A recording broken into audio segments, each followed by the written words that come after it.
Hello everyone, this is Smriti and welcome back to my channel. So आज की इस video में हम लोग एक लास्ट टॉपिक कवर करेंगे जो कि है इंडिफरेंस कर्व एनालिसिस। इम्पॉर्टेंट है और ये लॉन्ग क्वेश्चंस में आता है। इंडिफरेंस कर्व एनालिसिस को किस तरीके से पूछा जाता है, इसका मीनिंग पूछा जाता है, इसकी प्रॉपर्टीज पूछी जाती है, इसके कर्व को पूछा जाता है। ये तीन चीजें पूछी जाती है for your long term questions. तो स्टार्ट करते हैं। What you mean by indifference curve. Start करने से पहले इसका एक जस्ट दे दूं कि इंडिफरेंस कर्व क्या बताता है। ये शो करता है कि इतने सारे प्रोडक्ट्स में से कंज्यूमर्स के लिए ऐसे दो कॉम्बिनेशंस ऑफ गुड्स कौन से हैं जो कंज्यूमर्स को बेस्ट या लगभग सेम यूटिलिटी प्रोवाइड करता है। तो यही चीज इंडिफरेंस कर्व बताता है कि two of the best combinations consumers के लिए कौन से हो सकते हैं।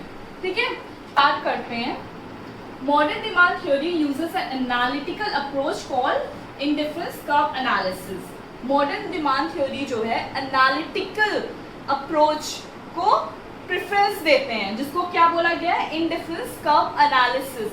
इसमें क्या होते हैं, हाउस होल्ड जो है अपने डिसीजंस को, अपने परचेजिंग के डिसीजंस को एनालाइज करते हैं कि उनके लिए एक बेस्ट इकोनॉमिक चॉइसेस या बेस्ट परचेजेस क्या हो सकते हैं।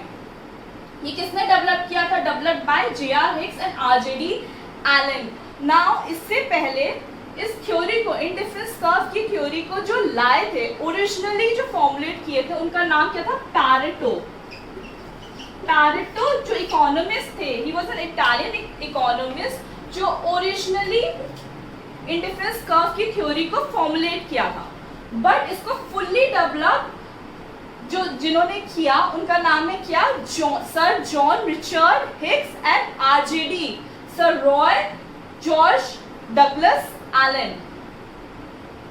Sir John Richard Hicks and Roy George Douglas Allen ने इसको फुल्ली फॉर्मुलेट किया था। इसीलिए इंडिफरेंस कर्व को किसकी थ्योरी बोली जाती है? हिक्स एंड एलन की थ्योरी। हिक्स एंड एलन की थ्योरी बोली जाती है। इंडिफरेंस कर्व को किसने दिया था? हिक्स एंड एलन ने दिया था। पैरेटो ने ओरिजिनली फॉर्मुलेट किया था and fully develop Hicks and Allen ने किया। Third one is IC is your indifference curve. Indifference curve analysis is based on the idea of ordinal utility. It is based on the idea of, किसको preference देते हैं? Ordinal utility को, and it counter attacks the idea of cardinal utility. Now what is cardinal and ordinal utility? Cardinal utility ये है, हम लोग ने सबसे पहले पढ़ा था। Now what do you mean by cardinal utility? कि मतलब हम लोग जो है यूटिलिटी को मेजर कर सकते हैं, सेटिस्फैक्शन को एब्सोल्युटली मेजर किया जा सकता है। जैसे हम लोग वेट को मेजर कर सकते हैं, हाइट मेजर किया जा सकता है, वैसे यूटिलिटी को भी मेजर किया जा सकता है। लेकिन ऑर्डिनल इंडिफरेंस कर्व ने इसको काउंटर अटैक करके ये बोला कि नहीं, हम लोग यूटिलिटी को मेजर नहीं कर सकते हैं क्वांटिटी के टर्म में। इसीलिए ऑर्डिनल यूटिलिटी को इंडिफरेंस कर्व प्रेफरेंस देता है। किस प्रेफरेंस में चलता है? ऑर्डिनल यूटिलिटी के प्रेफरेंस में चलता है। इसका मतलब ये है कि हम लोग मेजर नहीं कर सकते, हम लोग सिर्फ क्या कर सकते हैं? कंपेयर। हम लोग कंपेयर कर सकते हैं दो चीजों में कि हम लोग के लिए बेस्ट कौन सा प्रोडक्ट है, बेस्ट सेटिस्फैक्शन किस प्रोडक्ट से मिल रहा है, हम लोग दोबारा किस में अपने इनकम को इन्वेस्ट करेंगे। तो we can only compare, we can not calculate our satisfaction. इसीलिए इंडिफरेंस कर्व जो है ऑर्डिनल यूटिलिटी के प्रेफरेंस में वर्क करता है, जो कि है what? Qualitative. Ordinal utility is your qualitative in term and cardinal utility is quantitative. Okay, तो क्वालिटेटिव होता है ना कि क्वांटिटेटिव होता है। इतना समझ में आया? Last is your indifference curve analysis is based on the idea of scale of preference. Scale of preference का मतलब क्या है? Household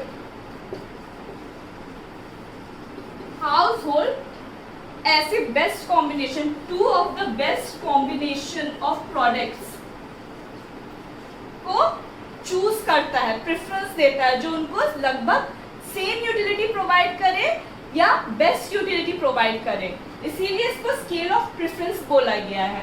तो जैसे दो प्रोडक्ट मान लीजिए, फूड एंड क्लोथिंग, दोनों इंपॉर्टेंट है एक हाउस होल्ड के लिए।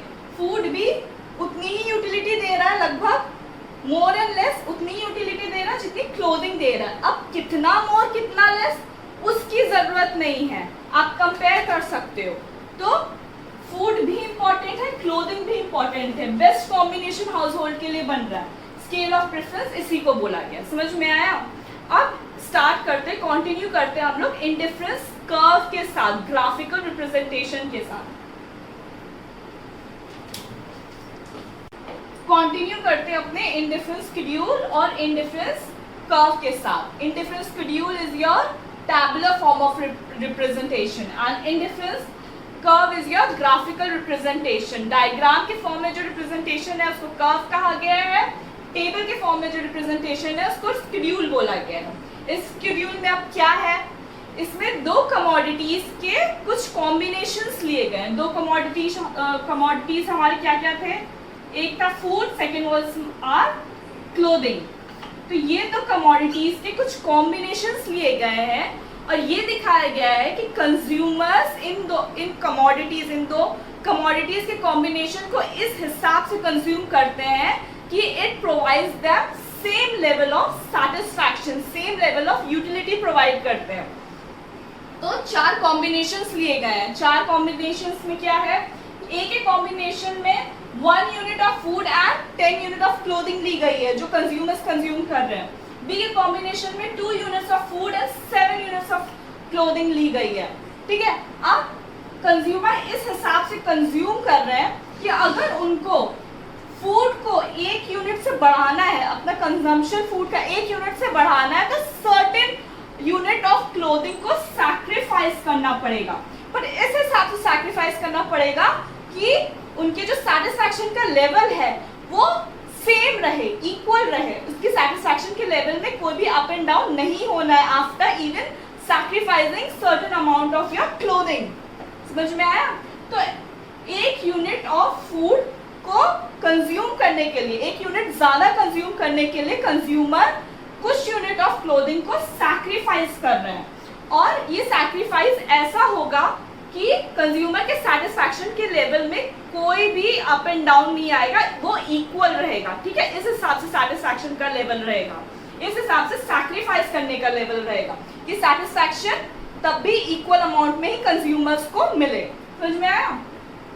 इजी था। Indifference schedule, what does it refers, ये आया था कि what does indifference schedule refer, it refers that it shows various combinations of two goods which gives equal amount of satisfaction to consumer। दो commodities के combination, ऐसा combination जो हमारे consumers को equal level of satisfaction provide कर रहा है। ठीक है, सेम यही चीज ग्राफ में दिखाया गया है। ठीक है, ग्राफ में हम लोग ने x एक्सिस में फूड प्लॉट किया है और y एक्सिस में हमारी क्लोथिंग प्लॉटेड है।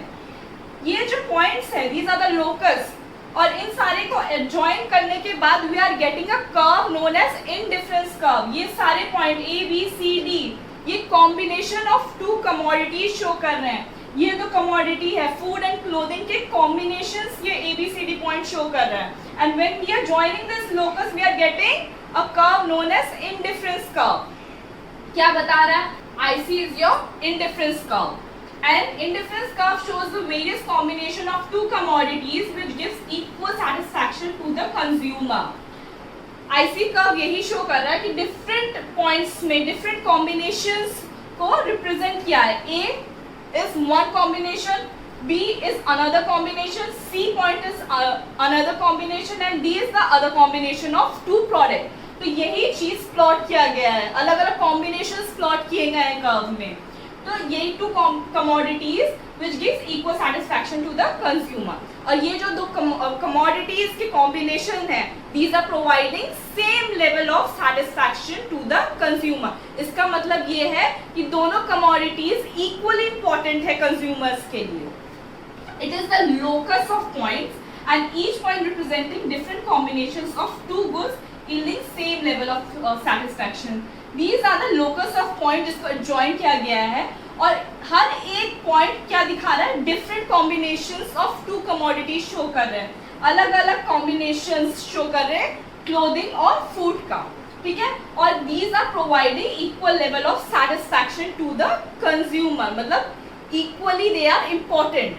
नाउ ये सबसे इम्पोर्टेंट है बिकॉज इंडिफरेंस कर्व को आइसो यूटिलिटी कर्व भी बोला जाता है। अगर ये क्वेश्चन में आया कि आइसो यूटिलिटी कर्व के बारे में लिखिए, इसका मतलब ये है कि हम लोग को इंडिफरेंस कर्व के बारे में ही समझाना है, because it is also known as iso-utility curve. Indifference curve is also called as iso-utility curve. So don't get confused अगर आया कि iso-utility curve, what is the meaning of iso-utility curve? इतना समझ में आया। अब हम लोग एक लास्ट टॉपिक कवर करेंगे जो कि है properties of your indifference curve. सिर्फ 4 प्रॉपर्टीज हैं, इजी प्रॉपर्टीज है बट इम्पॉर्टेंट है क्योंकि साथ में क्वेश्चन में आया है कि what are the properties of indifference curve, तो वो करके फिर ये पूरा चैप्टर फिनिश करते हैं। कंटिन्यू करते हैं प्रॉपर्टीज इंडिफरेंस कर्व की। First property is your all indifference curve slopes downward from left to right. Left to right ऐसे जा रहा है ना, लेफ्ट टू राइट, इसका मतलब क्या हुआ कि नेगेटिव स्लोप है, नेगेटिव स्लोप है इंडिफरेंस कर्व का। एंड ये नेगेटिव स्लोप क्यों है? बिकॉज ये एक प्रॉपर्टी में काम करता है कि if we have to consume more of one commodity, उसके वजह से हम लोग को जो दूसरी कमोडिटी है we have to sacrifice second commodity to use more of a one commodity, to consume more of a one commodity we have to sacrifice the second commodity. इसके वजह से ये नेगेटिव स्लोपिंग कर्व है। और ये हम लोग क्यों करते हैं? जिससे हम लोग को इक्वल लेवल ऑफ सेटिस्फैक्शन मिले। जो कॉम्बिनेशन है दो प्रोडक्ट्स का, दो गुड्स का जो कॉम्बिनेशन है उसका हम लोग को इक्वल लेवल ऑफ सेटिस्फैक्शन मिले, इसलिए we have to consume, if we have to consume more of one commodity, if we have to consume more of one commodity, the consumer have to sacrifice or consume less of the other commodity. Sacrifice or consume less of the other commodity. तभी एक consumer को उस combination से same level of या equal amount of satisfaction gain करने को मिलेगा। That's why it is downward sloping curve from left to right. पहली प्रॉपर्टी समझ में आई। Second one is indifference curve is convex to its origin. इसका मतलब ये हुआ कि जो हम लोग का इंडिफरेंस कर्व है it's going inward, it is going inward, अंदर की तरफ है। And why it is convex to its origin? Because of the assumption of law of diminishing marginal rate of substitution। इसके वजह से IC curve, indifference curve convex है। Rate of substitution, now what is this diminishing marginal rate of substitution? इसका मतलब ये हुआ कि if a consumer is consuming lesser amount of one commodity, his willingness to sacrifice that commodity will be also low। मतलब इसका मतलब है कि अगर एक कंज्यूमर ऑलरेडी एक प्रोडक्ट को कंज्यूम कर रहा है और वो जो प्रोडक्ट है उसका जो अमाउंट है वो बहुत कम है, तो he will not sacrifice that product कि वो दूसरा प्रोडक्ट इस्तेमाल कर सके। यही है हमारा law of diminishing marginal rate of substitution. का मतलब समझ में आया? Lower will be the amount of, lesser will be the amount of consumption, lesser will be the willingness to sacrifice. समझ में आया? Third one is higher the indifference curve is, higher will be the satisfaction. जितना ज्यादा हमारा indifference curve होगा, जितना high हमारा indifference curve जाएगा अपने ओरिजिन से, उतना ज्यादा high will be the satisfaction जो एक कंज्यूमर को मिलेगा from the combination of two products. समझ में? Fourth and last one is easy था। Fourth and the last one is two indifference curve never intersects each other. IC curve approximately मैंने ऐसे ही बना दिया है, कभी इंटरसेक्ट नहीं करेंगे each other से, अलग अलग रहेंगे, एज अ पैरेलल मूव करेंगे, but it will never intersect each other. क्योंकि ये इसलिए इंटरसेक्ट नहीं करेंगे क्योंकि ईच लेवल जो जितना हाई जाएगा उतना हाई आपका सेटिस्फैक्शन का लेवल भी होगा। ईच लेवल अलग अलग सेटिस्फैक्शन का लेवल शो कर रहा है, इसीलिए कभी भी इंटरसेक्ट नहीं करेगा। तो इजी था ये चार प्रॉपर्टीज ऑफ इंडिफरेंस का। नेक्स्ट वीडियो में मैं इसी चैप्टर का आपको एक क्वेश्चन बैंक टाइप दे दूंगी, जिसमें आपके short questions, medium type questions and long type questions रहेंगे, जिससे आपको ये समझ में आएगा कि एग्जाम में जो शॉर्ट टाइप है वो कैसे पूछे जाते हैं, मीडियम टाइप के कैसे होते हैं, लॉन्ग टाइप के कैसे क्वेश्चंस आ सकते हैं। तो आपको ये चैप्टर पूरा क्लियर हो गया होगा। कोई भी क्वेश्चंस हो, कमेंट बॉक्स ओपन है, आप अपने क्वेश्चंस लिख सकते हैं। And thank you so much for watching my video. That's all for today. Take care, stay safe, bye.